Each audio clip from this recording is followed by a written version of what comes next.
A paz do Senhor, irmãos. Amém. Glória a Jesus. Queridos irmãos, eu quero vos convidar a abrir a sua Bíblia em nome de Jesus. Você que tem a Bíblia, abra comigo. Livro de Lucas, capítulo de número 12, versículo de número 31. Apenas o versículo de número 31. Enquanto você localiza o texto, a qual iremos utilizar como alimento espiritual, eu quero nesta noite agradecer a Deus, louvar a Deus pela riquíssima oportunidade que Ele nos concede de estarmos na sua presença, pedir também a bênção de Deus sobre a vida do apóstolo Alexandre, a bispa Leila. Deus continue abençoando a vida dos líderes desta igreja, desta comunidade grandemente. Eu louvo a Deus também pela vida do meu amigo, pastor Davi Ramos, juntamente com o pastor Adriano, que foram a ponte para estarmos aqui nesta noite para falar da palavra de Deus ao coração dos irmãos. E eu estou muito feliz por estar aqui nesta noite. Afinal de contas, estar na presença de Deus é o melhor lugar que alguém pode estar, Então estamos felizes em estar aqui e Deus está sendo glorificado e exaltado nesta noite através de nós, Aleluia. Queridos irmãos, foi passado para mim, a liderança está ciente disso. O pregador, ele trabalha por conta, e quando eu vou às agendas, aos compromissos atender, quando é permitido eu levo às igrejas, Então eu trabalho com pão de queijo congelado e sempre deixo disponível ao final do culto para os irmãos que quiserem adquirir, tá bom? Então lá no final do culto nós teremos lá na porta um pacote de 1 quilo por apenas R$25. Então você que desejar ser abençoado e me abençoar e tiver condições também para isso, passe lá e adquira, tá bom? Tem maquininha, aceita cartão de débito, crédito, e a bênção é grande. Eu sei que crente não bebe, mas a gente gosta muito de comer, não é verdade? Olha aí, os irmãos até se alegraram. Você viu que alguns até já se manifestaram? A gente gosta de comer, mas eu peço, por favor, não fica pensando no pão de queijo no decorrer de todo o culto, senão você vai perder o conteúdo da palavra, tá bom? Jesus mesmo disse: nem só de pão vive o homem, mas de toda a palavra que sai da boca de Deus. Com o pão nós alimentamos o nosso físico, mas com a palavra, que é o pão espiritual, nós alimentamos o nosso espírito. E o momento do culto é o momento de alimentar o nosso espírito. Depois nós alimentamos o físico, tá bom? Então, em nome de Jesus, preste atenção, redobre a sua atenção para cá, porque eu tenho a certeza que Deus vai falar aos nossos corações, porque a palavra não é minha, a palavra é dele, eu sou apenas o porta-voz de Deus, amém? Livro de Lucas, capítulo de número 12, versículo de número 31 apenas. Quem achou diz amém? Amém. A Bíblia vai dizer: buscai antes o reino de Deus, e todas estas coisas vos serão acrescentadas. Eu vou ler mais uma vez porque é só um versículo. Diz: buscai antes o reino de Deus, e todas estas coisas vos serão acrescentadas, amém? Glória a Deus. Queridos e amados irmãos, quem disse estas palavras nada mais nada menos foi do que a própria pessoa de Jesus Cristo, o Verbo encarnado, quando esteve nesta terra. Jesus que disse estas palavras. E é importante, irmãos, entender todo o contexto, o que está acontecendo aqui. E entendendo o contexto, nós vamos compreender então a fundo o porquê Jesus Cristo vai aconselhar aquela multidão a buscar primeiramente o reino de Deus. Entendendo o contexto, nós vamos entender o porquê Jesus disse então estas palavras.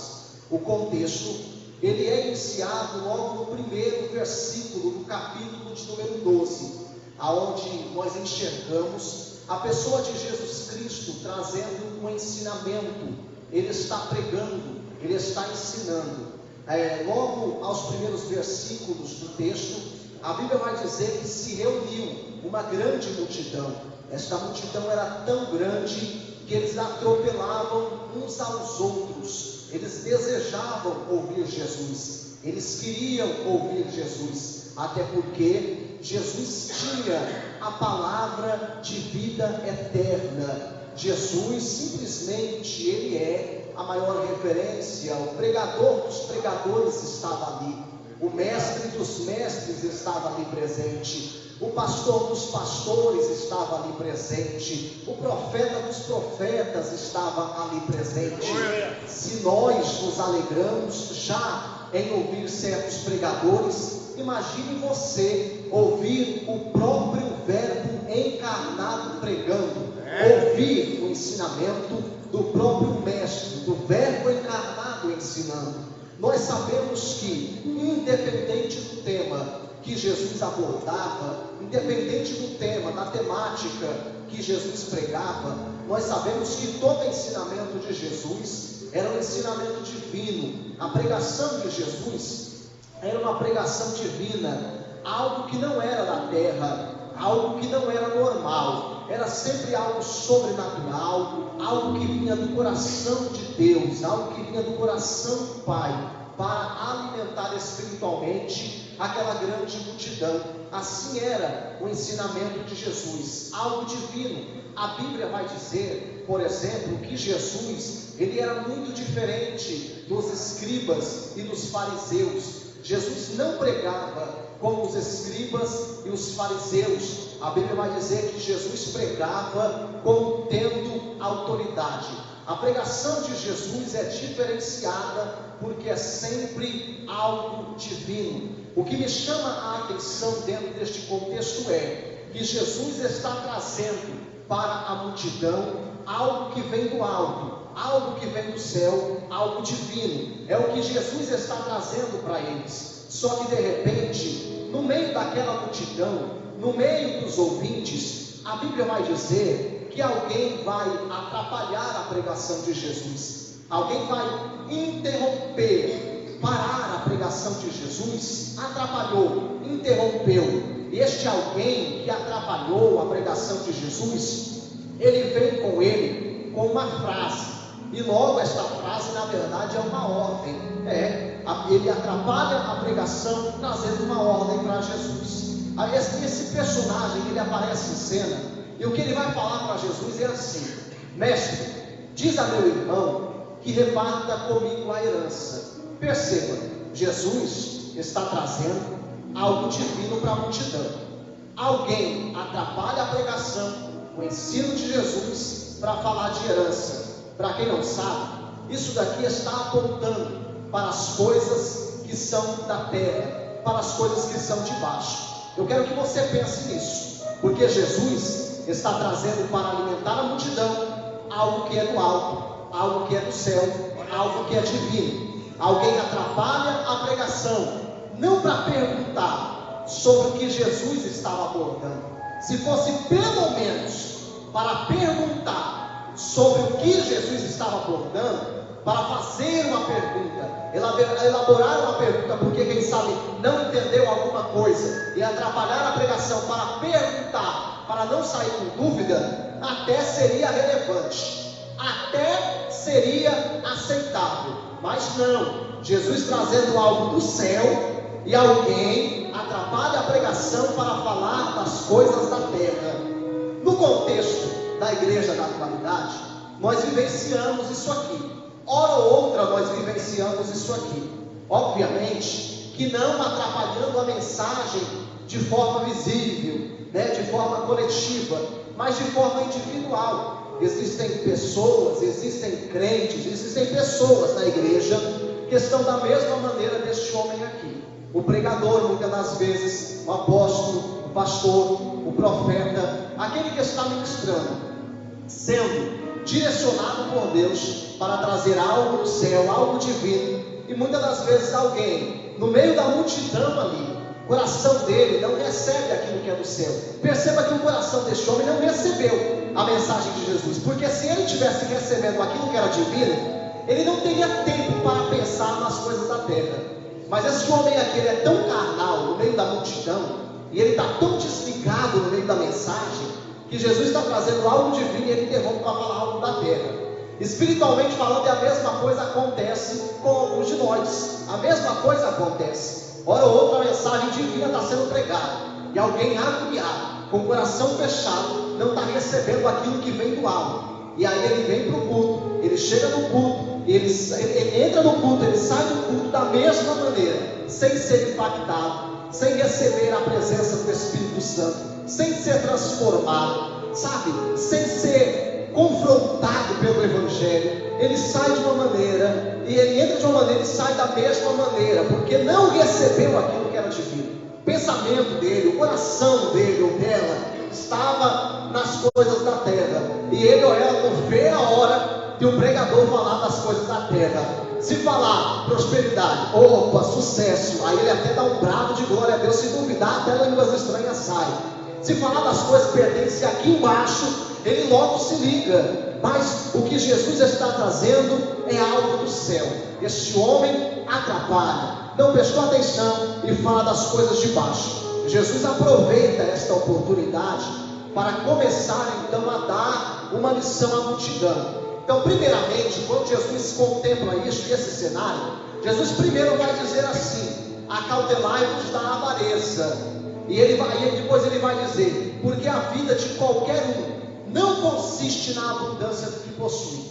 E não é que é verdade o que Jesus estava falando, como tudo que ele falava era verdade? Irmão, se a vida de qualquer um consistisse na abundância do que possui, então todo rico, milionário, não morreria nunca, se tornariam imortais pela abundância do que possui. O que Jesus está dizendo é isso: não importa o quanto você possui, a sua vida não consiste naquilo que você possui. Jesus inicia o seu ensinamento desta maneira. Vocês sabem que Jesus gostava de tratar também por parábolas, e depois que Jesus vai dizer isso, ele logo vai iniciar uma parábola dizendo: olha, um homem rico, ele tinha uma herdade, ou seja, ele tinha uma herança. E Jesus vai dizer assim, que a herança deste homem, a terra deste homem, ela produziu com muita abundância, ao ponto deste homem não ter aonde recolher tantos bens que a terra dele tinha produzido. Esse homem começou a razoar no seu coração, dizendo: o que eu vou fazer agora? Eu tenho tantos bens, mas eu tenho tanta novidade da terra que eu não tenho aonde guardar. Este homem começou a analisar, ele começou a pensar, e ele vai dizer assim com ele mesmo: eu já sei o que eu vou fazer. Eu vou derrubar os celeiros que eu tenho, os depósitos que eu tenho, e eu derrubando estes depósitos, eu vou construir depósitos maiores. Eu construindo depósitos maiores, eu vou poder então guardar toda a novidade da terra e todos os meus bens. E depois que ele faz isso, ele vai dizer: então eu direi a minha alma.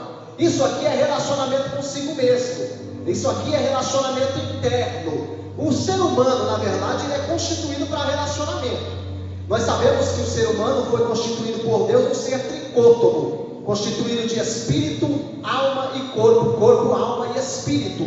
Com o corpo, nós nos relacionamos com este mundo aqui, com o mundo físico, com as pessoas, com o mundo físico. Com a alma, relacionamento interno. E com o espírito, relacionamento para com Deus. Você lembra que a Bíblia vai dizer: Deus é espírito, aqueles que o adoram precisam o adorar em espírito e em verdade. A adoração, ela envolve em uma das partes, é um dos requisitos para um relacionamento. Então, espírito, relacionamento com Deus, que é espírito. Corpo, relacionamento com o mundo físico. E alma, relacionamento consigo mesmo. Este homem relacionando consigo mesmo, falando com ele mesmo, ele diz: e direi a minha alma, no versículo de número 19: tens em depósito muitos bens, agora descansa, come, bebe e folga. Ele está dizendo: eu ajudei muito, agora eu posso descansar em paz, comer em paz, agora eu vou folgar, agora eu vou beber. O interessante é o que vai dizer no versículo de número 20, aonde vai dizer: e Deus lhe disse: louco significa réu do juízo. Vai dizer: louco, esta noite te pedirão a tua alma. E o que você tem preparado? Para quem é que vai ser? Porque ele ajuntou tantas coisas, e quando ele enfim, em aspas, se aposentou, Deus disse: esta noite te pedirão a tua alma. Agora, a chave desta parábola é o que Jesus vai dizer no versículo de número 21. Assim é aquele que para si ajunta tesouros, mas não é rico para com Deus. Então a chave da parábola está aqui. problemática aqui não é ser rico, não. A problemática aqui é não ser rico para com Deus. Essa é a grande problemática.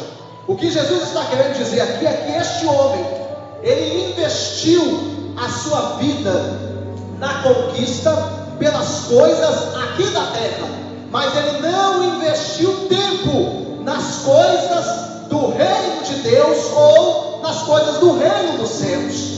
O seu tempo ele investiu todo aqui nesta terra e deixou de buscar a Deus, de buscar o reino de Deus e de ser rico para com Deus. Então repito, a problemática não é ser rico, a grande problemática é ser pobre para com Deus.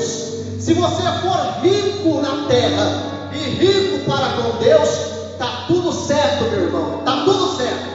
Agora, se você for rico na terra e pobre para com Deus, aí desandou tudo e está tudo errado. Esta é a grande problemática. Nós sabemos que ainda vivemos nessa terra, ainda estamos nessa terra, e nessa terra nós precisamos comer, nós precisamos vestir, nós precisamos pagar as nossas contas. E quantas das vezes nós não ficamos apreensivos com as coisas da vida?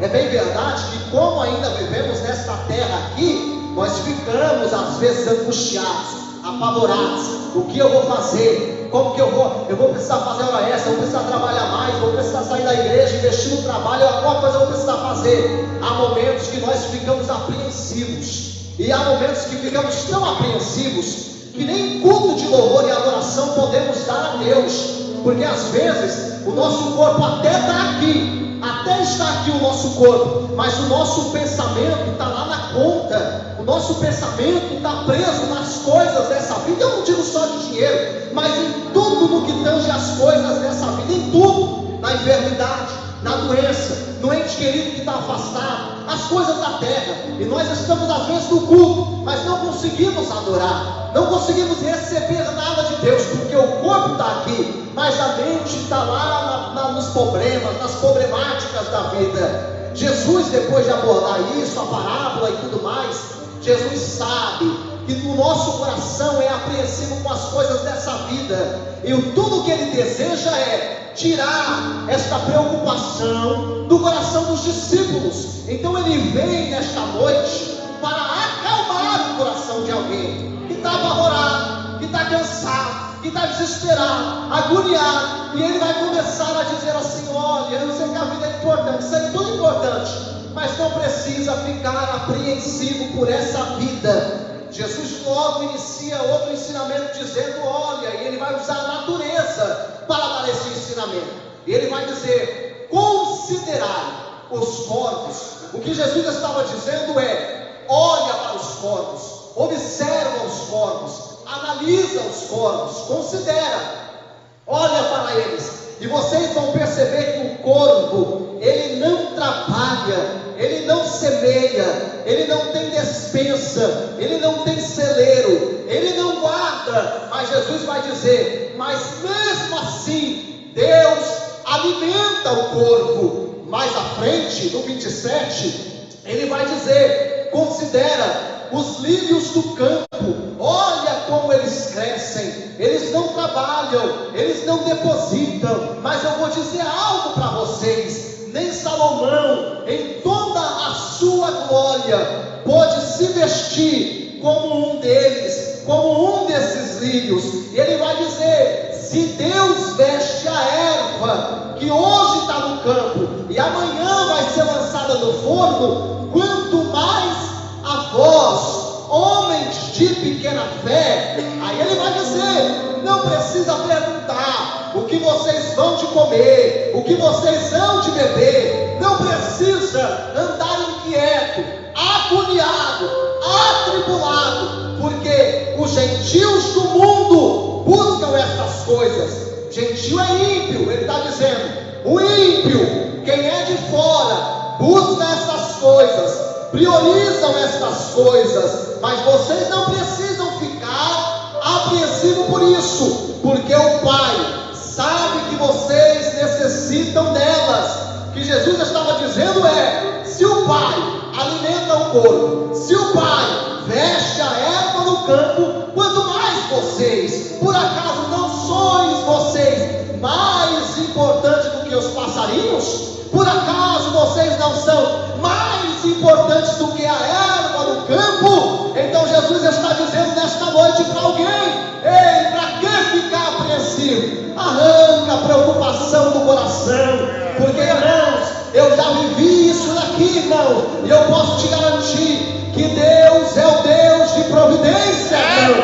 Deus há de prover na tua vida e na minha vida. Acalma o coração e não fica apreensivo com as coisas da vida. Agora você entende o contexto todo. Primeiro Jesus exorta, trazendo sobre a avareza, e agora Jesus traz um consolo, tirando a apreensão do coração deles. É por isso que Jesus vai dizer: buscai antes o reino de Deus. Lá no livro de Mateus vai dizer: o reino de Deus e a sua justiça. Essas coisas aí vai ser acrescentada na sua vida. Mas olha o que ele está dizendo: o que vem antes? Antes é o reino de Deus. O que vem primeiro? Primeiro é o reino de Deus. O que trata aqui é prioridade. É o que é prioridade. Tudo aquilo que vem antes e tudo aquilo que é primeiro é aquilo que é prioridade. É aquilo que a gente se preocupa em fazer. Prioridade. Jesus está dizendo: a prioridade é buscar o reino de Deus e não as coisas da terra. A prioridade é o reino de Deus. Primeiro busca o reino, depois as coisas da terra. Primeiro pensa nas coisas do alto, depois você pensa nas coisas de baixo. Prioriza o reino de Deus. Mas alguém pode dizer assim: mas pregador, eu estou na terra, por que é que eu devo priorizar o reino de Deus e não o reino dos homens, que é a terra? Eu estou na terra, o certo não seria priorizar a terra, o reino dos homens? Por que eu devo priorizar o reino de Deus? Irmão, porque é questão de inteligência. Olha este contraste aqui. Paulo, quando ele vai escrever a primeira carta aos Coríntios, Paulo ele vai dizer lá no capítulo de número 9, versículo de número 24 e 25, ele vai dizer: olha para o estádio. Ele vai dizer assim: vocês percebam que eles correm no estádio, eles estão correndo, todos juntos eles estão correndo. E naquela época existiam os Jogos Olímpicos, né, onde tinha ali as disputas, e Paulo está falando disso. Paulo está dizendo: olha para eles, todos eles estão correndo, mas só um vai chegar primeiro, e esse que chegar primeiro, esse que vencer, ele vai levar um prêmio. E qual é o prêmio dele? O prêmio dele é uma coroa. Mas eu digo para vocês que essa coroa, ela é corruptível. E para buscar essa coroa corruptível, olha, eles se esforçam a beça, se esforçam muito, eles de tudo se abstêm. Paulo estava dizendo: eles treinam pesado. E quem já assistiu às Olimpíadas, coisas semelhantes, sabe que precisa treinar muito, precisa fazer dieta, precisa se abster de muita coisa para participar daquilo ali. Paulo está dizendo isso. Eles se esforçam demais em busca de uma coroa corruptível. Nós, Paulo está dizendo, a mesma coisa, só que a premiação é diferente. A gente também se esforça, a gente também se abstém, nós se abstemos de muita coisa, mas nós estamos em busca não de uma coroa corruptível, nós estamos em busca de uma coroa, mas a que nós estamos em busca, ela é incorruptível.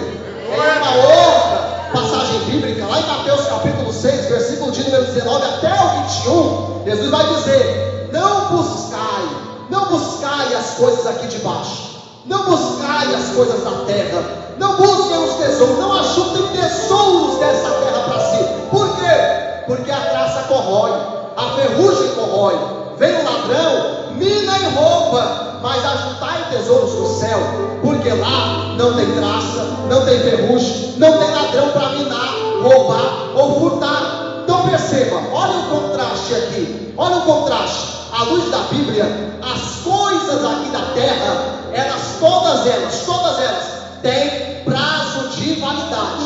Todas elas. Ou você compra um celular e ele dura a vida inteira. Não. Se ninguém roubar, se ninguém furtar, ele tem prazo de validade. E uma hora ele vai pifar, uma hora vai prestar precisar atualizar, vai precisar pegar um novo. Roupa é diferente? Não é diferente.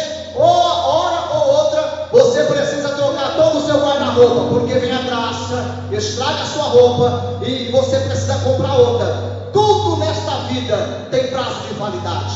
Tudo nesta vida é passageiro. Tudo nesta vida passa. Salomão vai dizer lá que tudo é vaidade. Tudo passa, irmão. Mas as coisas do reino de Deus, Paulo está dizendo que é incorruptível. Ele está dizendo que não estraga. Ele está dizendo que não se corrompe. Ele está dizendo que não tem prazo de validade. Está vendo por que eu disse que é questão de inteligência priorizar o reino de Deus e não priorizar as coisas aqui da terra? Se eu priorizo as coisas aqui da terra, eu estou dizendo, eu estou em busca daquilo que tem prazo de validade. Se eu priorizo as coisas que são do céu, eu estou dizendo, eu priorizo as coisas que são eternas, as coisas que não são passageiras, mas que duram para toda a eternidade. Bendito seja o nome de Jesus Cristo. Eu posso te dizer, eu mesmo, em um dos meus trabalhos, eu sou motorista. Além da Vera de Monte, eu sou motorista. Eu trabalho lá na região do centro de São Paulo, como motorista de aplicativo com moleque e também nas coisas particulares Uber executivo. Motorista executivo, melhor dizendo. Então, vira e mexe, eu estou pegando um pessoal bacana, com muito dinheiro, com muita grana. Advogados, doutores, empresários. Eu quero te dizer uma coisa: eles são letrados, têm diploma, falam muito bem, carregam muito conhecimento, mas não são todos eles que são cristãos, evangélicos, que servem a Deus. Eles têm um baita entendimento. E aqueles que não servem a Deus, eles têm uma mega inteligência. E se eu te disser para você que talvez você não tenha faculdade, talvez você não tenha diploma, algumas pessoas, em algumas situações, nem terminaram o ensino médio das mais antigas. Mas e se eu te disser que mesmo essas pessoas que nem terminaram sequer o ensino médio são mais inteligentes que esses doutores aí que não servem a Deus? Se eu te disser isso, você acredita? Irmão, a igreja é muito mais inteligente, porque a igreja, às vezes, sem o conhecimento desta terra, tem o conhecimento e busca o reino de Deus, aquilo que nunca passa, aquilo que é eterno, aquilo que não tem prazo de validade. E às vezes um doutor só busca as coisas que têm prazo de validade. A igreja é inteligente, é questão de inteligência buscar o reino de Deus primeiramente. Se você, me desculpa dizer, se nós não priorizamos o reino de Deus, é apenas falta de inteligência, para não dizer outra coisa. Então você pode me ajudar a pregar? Diga para alguém que está do teu lado aí, tu é inteligente, hein? Diga para ele. Aleluia. Questão de inteligência, priorizar o reino. Eu devo priorizar o reino, por quê? Porque não tem prazo de validade. Irmão, olha para cá. Por incrível que pareça, não tem uma igreja da Bíblia que priorizou mais as coisas da terra do que as coisas do céu. Não vai encontrar. Olha lá para o livro de Apocalipse, você encontrar lá 7 igrejas. Olha para a 7ª, a igreja de Laodiceia. Irmão, ela até começou bem, viu? Ela até começou bem, se você for analisar a história. Mas ali ela passou muito mal depois, irmão. Porque ela deixou de priorizar aquilo que era de Deus e começou a priorizar as coisas que eram da terra, irmão. Ela não começou buscando as coisas da terra, não. Ela começou fazendo certo e buscando as coisas de Deus. Estuda a história, eu vou citar aqui rápido, porque tem muita coisa para falar ainda. Eu vou citar rápido. Estuda a igreja de Laodiceia e você vai ver que nem sempre se chamou Laodiceia. Antigamente, o nome antigo daquela cidade era Dióspolis, que significa cidade de Deus, ou cidade onde Deus governa, trazendo um sentido de um governo teocrático, ou seja, teocracia. Era Deus no governo, era Deus no centro, era um povo religioso que buscava Deus, se dedicava a Deus, os cristãos, a igreja daquela região. Só que a história vai dizer que entra um conquistador de terras ali, chamado Antíoco Epifânio Teosebundus, que significa opositor de Deus, contra Deus, e um dos seus significados é anticristo. Este homem, ele entra naquela cidade, conquista aquela cidade, e ele vai trocar o nome daquela cidade, comprando a cidade com muito dinheiro. Ele leva riqueza para a cidade, o povo acha que Antíoco é bonzinho, então a cidade aceita que o nome da cidade seja trocado e agora a cidade passa a se chamar Laodiceia. Laodiceia é o oposto de Dióspolis, porque se Dióspolis significa Deus na centralidade, Laodiceia significa cidade dos homens, ou a cidade onde os homens governam. Ou seja, Dióspolis era Cristo no centro de todas as coisas. Agora, quando nós olhamos Laodiceia, nós já encontramos o homem no centro de todas as coisas. E a partir de então a igreja se corrompeu e ela passou a buscar somente as coisas da terra. E ela enriqueceu tanto que ela dizia: eu rico sou, eu sou rica e de nada eu tenho falta. Aí Jesus olhou a situação daquela igreja e vai dizer algo pesado para ela. Não foi para ímpio não que Jesus falou, foi para a igreja, foi para aquela igreja ali. Jesus vai falar: vocês não sabem, mas vocês são miseráveis, vocês são pobres, vocês estão cegos, vocês estão nus. E para quem não sabe, a nudez na Bíblia aponta para o pecado. Adão e Eva, quando caíram, quando pecaram, eles perceberam que estavam nus. Jesus está dizendo: olha, vocês estão no pecado, vocês perderam a prioridade, vocês não estão ricos não. Eu vou aconselhar vocês: compra ouro refinado no fogo de mim, para que vocês se tornem ricos de verdade. Compra veste de mim branca, para cobrir a sua vergonhosa nudez. Compra de mim colírio, para ungir os olhos de vocês, para que vocês possam enxergar de verdade. Jesus aconselha aquela igreja. Uma igreja estava assim. E não pense em você não: o pregador está falando da igreja coletiva. Não, irmão, nós de maneira individual somos igreja também. Isso não significa que todo mundo está ligado com as coisas da terra. Não, existe um pingado ali, um pingado lá, um crente ali, um crente lá, que está embaraçado com as coisas dessa terra e priorizando as coisas erradas. A prioridade, Jesus está dizendo, é o reino de Deus.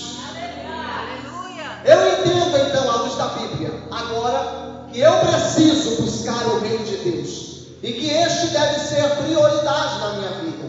Mas a questão é: como eu busco o reino de Deus? É de qualquer maneira? Não. É no ritmo do Cuba meu boi? Não. Eu posso pintar e bordar e estou buscando o reino de Deus? Não é assim não. É só ir para a igreja, irmão, eu estou buscando o reino. Não é assim que funciona não. Eu preciso entender como eu devo buscar o reino de Deus. Ei, olhe para cá, preste atenção. Para mim buscar o reino de Deus, o que eu preciso fazer? A resposta é essa: eu preciso me tornar e ser igreja. Não dá para buscar o reino de Deus se eu não me tornar e ser igreja. É impossível. Há alguém aí fora que se engana. Ele se engana a si mesmo. Louva, porque tem gente que não é cristão, não é igreja, mas gosta dos nossos louvores, gosta da música gospel. E cantar música gospel, ouvir música gospel no carro, não significa que nós estamos buscando o reino de Deus e a sua justiça. Não. Para buscar o reino de Deus, primeiro eu preciso me tornar igreja. Pregador, tem isso na Bíblia? É claro que tem. Perceba que quando João Batista estava pregando no deserto da Judéia, ele vai dizer: arrependei-vos. Por que eu vou me arrepender? Porque é chegado o reino dos céus, ou o reino de Deus, que é a mesma coisa. Então, o primeiro passo, arrependimento. O arrependimento é um sentimento de tristeza profunda pelos nossos delitos e pelos nossos pecados a Deus. Quando eu me arrependo, logo eu vou me converter. Nós sabemos que existem dois caminhos. Um desses caminhos é largo, e este caminho largo leva à perdição, leva ao inferno. E o outro caminho é estreito, o outro caminho é apertado. Só que este caminho que é estreito, é apertado, é difícil de trilhar, é difícil de caminhar, é difícil de andar por ele. Este caminho leva à eternidade. O que é esse caminho estreito? É a pessoa de Jesus Cristo. Ele diz: eu sou o caminho, a verdade e a vida. Então perceba, o primeiro passo para alcançar ou para buscar o reino de Deus, eu preciso me arrepender. E dentro do meu arrependimento, eu vou me converter. E quem dirige sabe do que eu estou falando. A conversão nada mais, nada menos é do que ir na contramão, de dar a meia volta. Então, outrora, você estava perdido nos seus delitos, nos seus pecados, no mundo, na maconha, no tráfico, na prostituição, no caminho largo, indo para o inferno. Ouviu o Evangelho, foi alcançado pelo Evangelho, se arrependeu devido ao Evangelho, se converteu. Então você sai daquele caminho que você estava trilhando e vai para o caminho estreito. E agora você está na contramão do mundo. Você anda diferente, se porta diferente, fala diferente, age diferente. O seu comportamento é outro. Você não caminha com o mundo, você não faz o que o mundo faz, você vai na contramão, o oposto. O seu caminho agora é o céu, é a eternidade. Está vendo, irmãos? Aleluia. Então a conversão, entrei no caminho estreito, o caminho é Jesus, eu preciso aceitar Jesus, não tem outro jeito. Tem gente que quer o reino, mas não quer aceitar Jesus. Tem gente que quer o reino, mas não quer se arrepender. Tem gente que quer buscar o reino, mas não quer se converter. Tem gente que quer o reino, mas não quer aceitar Jesus. Irmão, o mundo por aí fora é muito bonzinho, porque para o mundo todo mundo vai para o céu, não é verdade? Alguém vai dizer, poxa vida, ele era tão bonzinho, ela era tão boazinha, praticava boas obras, está com o Senhor. Irmão, eu sinto dizer a luz da Bíblia, se não tinha Cristo como único e suficiente Salvador, segundo a Bíblia, não está no céu, mas fazia boas obras. A Bíblia vai dizer que a salvação não é por obras, para que ninguém se glorie. A salvação é pela graça, irmãos amados. E as boas obras? As boas obras é somente uma maneira de sermos gratos a Deus por tudo que Ele já fez por nós na cruz do Calvário. As obras não me garantem a salvação. O que me garante a salvação é ter o Senhor Jesus Cristo como meu Senhor, como meu Salvador, aceitando o sacrifício dele na cruz do Calvário, como o Cordeiro de Deus que tirou o pecado do mundo.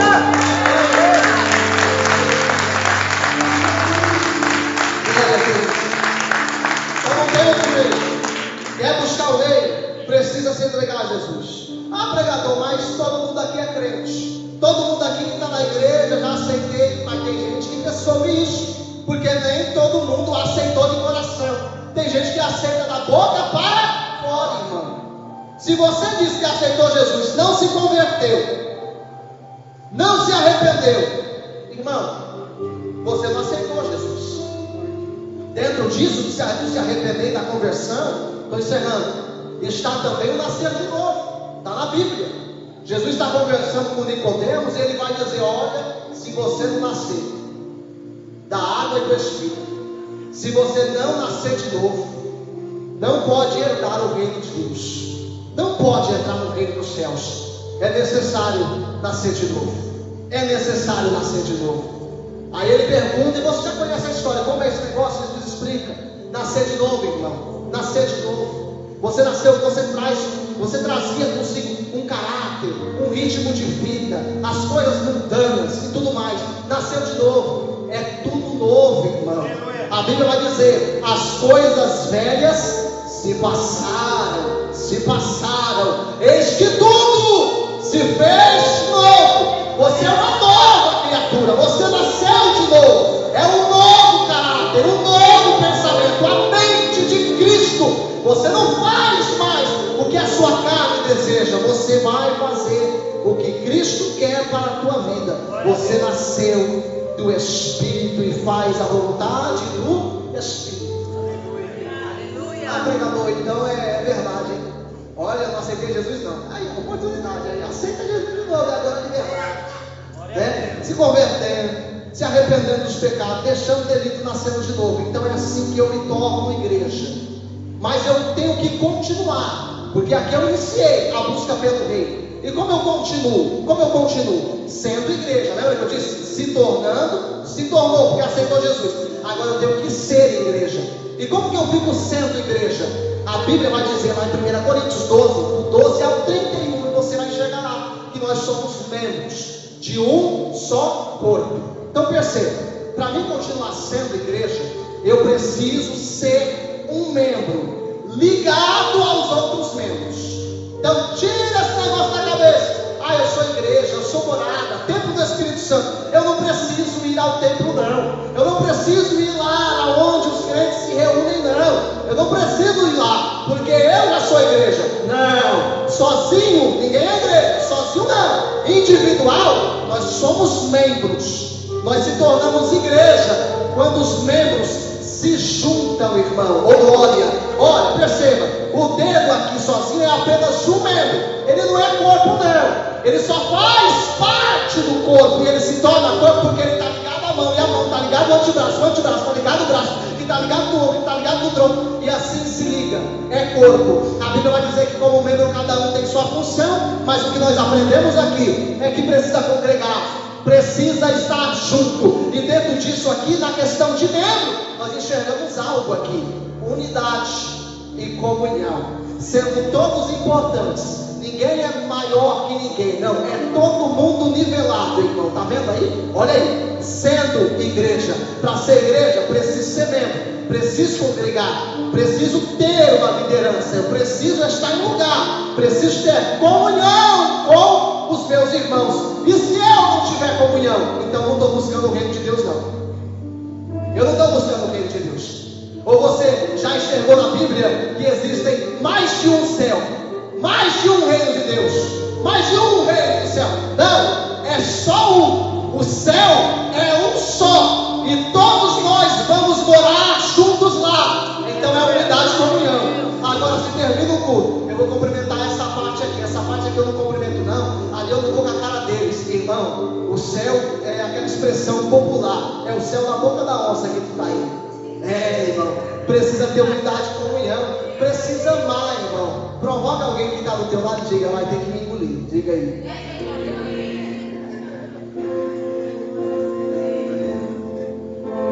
Pega na mão dele assim, ó. Pega na mão dele ou dela e diga para ele e para ela: eu te amo em Cristo Jesus.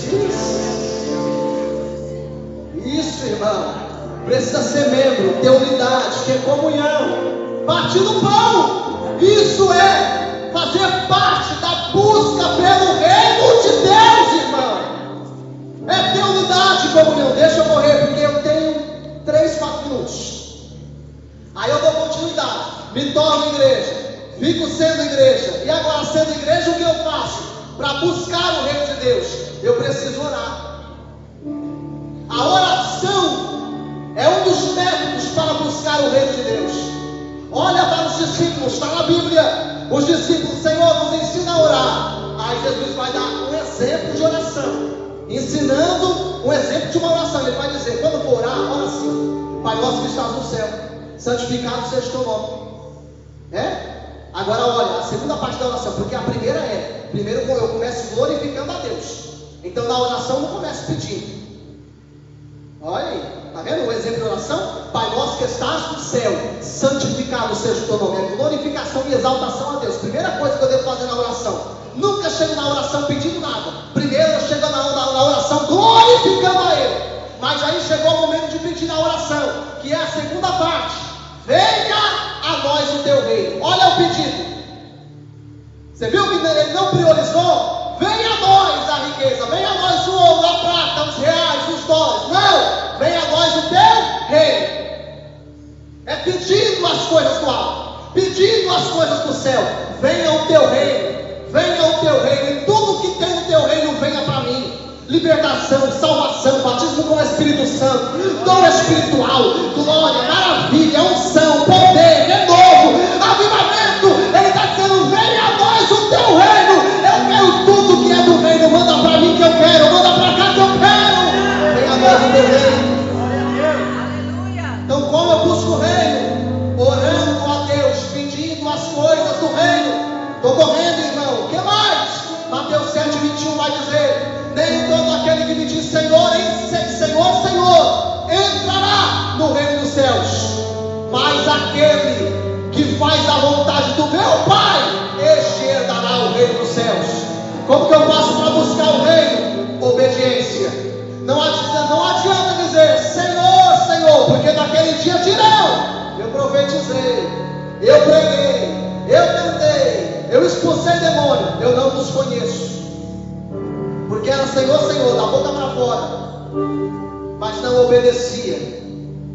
É por isso que a Bíblia fala: o que adianta o homem ganhar o mundo inteiro e perder a sua alma? E tem muito pregador que ganha a alma, mas ele mesmo não se ganhou.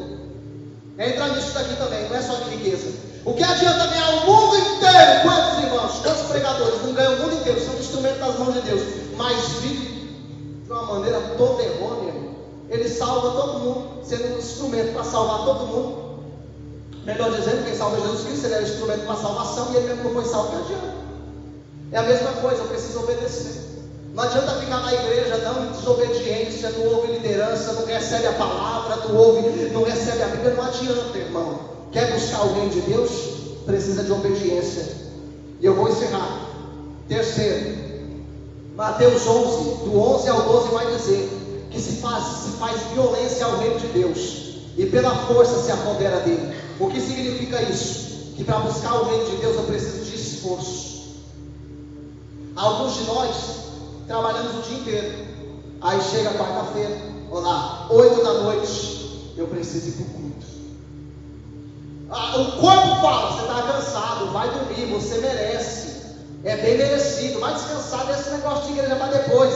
Mas você está dizendo: não, eu busquei as coisas da terra, mas agora eu preciso buscar as coisas de Deus, o reino de Deus, eu preciso estar lá. Quando você vai dormir, o corpo diz: deita direto na cama, apaga, descansa, amanhã às 5 da manhã você tem que estar de pé. Aí o que você faz? Não, antes de ir para a cama, o joelho precisa estar no chão. O que é isso? É esforço. Para buscar o reino de Deus precisa se esforçar. Jesus nunca disse que seria fácil. É preciso se esforçar, amados irmãos. Esforço. E aí eu encerro aqui porque o tempo foi. Eu busco o reino de Deus, amém, dessas maneiras. Existem muitas outras: santificando, consagrando, lendo a Bíblia, adorando, cultuando. É tudo maneira de buscar o reino de Deus. Mas quando eu olho à luz da Bíblia, alguns pensam, imaginam, eu encerro aqui, que a gente busca o reino de Deus só para o futuro, né? Apontando para a escatologia, no âmbito escatológico, só para o futuro eu busco o reino de Deus. Não, irmão, nós buscamos no futuro para ter acesso ao reino de Deus e desfrutar do reino de Deus em sua plenitude. Mas no momento presente nós podemos já desfrutar do reino de Deus de maneira parcial. Sim, pregador, parcial, sim. Quando você está no culto, está sentindo a presença de Deus, sabe o que é isso? É o reino de Deus. Quando você está no culto, sente a presença de Deus e fala em línguas estranhas, o que é isso? É o reino de Deus. Quando você está no culto e alguém é usado na revelação, na profecia, o que é isso? É o reino de Deus. Quando você está no culto e alguém enfermo é curado na hora, sem tomar medicação, sem ir ao doutor, sem ir ao médico, sem fazer tratamento, uma cura sobrenatural, o que é isso? É o reino de Deus. Alguém que se drogava da noite para o dia, aceitou Jesus, foi transformado, não droga mais, foi transformado e liberto. O que é isso? É o reino de Deus. Quando você chora na presença de Deus, é quebrantado. Quando você abandona o pecado, quando você é transformado pelo Evangelho, o que é isso? É o reino de Deus. E se de maneira parcial é gostoso assim, imagina na totalidade. Mas pregador, não posso ter a totalidade agora? Não. Por quê? Porque o seu corpo não aguentaria. Me pergunta por quê? Porque o seu corpo é corruptível. Paulo vai dizer na carta aos Coríntios, capítulo de número 15, a partir do verso 50, que aquilo que é corruptível não herda a incorrupção. Aquilo que é mortal não pode herdar o reino de Deus. É por isso que ele vai dizer: mas um mistério vai acontecer, e esse mistério vai ser em um abrir e piscar de olhos, ante ao som da última trombeta. Aí ele vai dizer: a trombeta soará, e os que morreram em Cristo. Olha o que ele vai dizer: ressuscitarão primeiro com o corpo incorruptível, e nós, os que estivermos vivos, seremos transformados em um abrir e piscar de olhos. E essa transformação vai transformar aquilo que é corruptível em incorruptível. E ele vai dizer: cumpriu-se o mistério. Aquilo que era corruptível se revestiu da incorruptibilidade. Aquilo que é mortal se revestiu da imortalidade. E aí, irmãos, nós estaremos no reino de Deus, no reino dos céus, gozando, desfrutando, tendo acesso na plenitude, na plenitude. Mas enquanto não chega a plenitude, a gente sente de maneira parcial. E se você não sentiu o reino de Deus ainda nesta noite,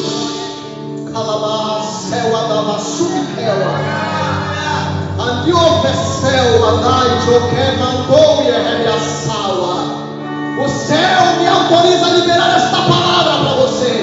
Se você não sentiu ainda um gostinho do céu nesta noite, levante as suas mãos, abra o teu coração neste momento, porque um pedacinho do céu desce nessa casa, entrando ao teu coração agora.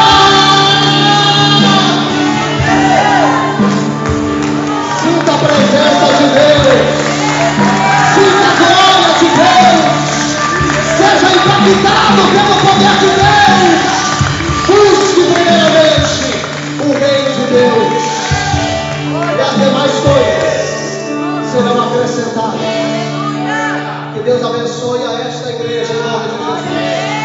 Retenha esta palavra, guarde esta palavra, até que o Senhor volte para nos buscar. Deus abençoe.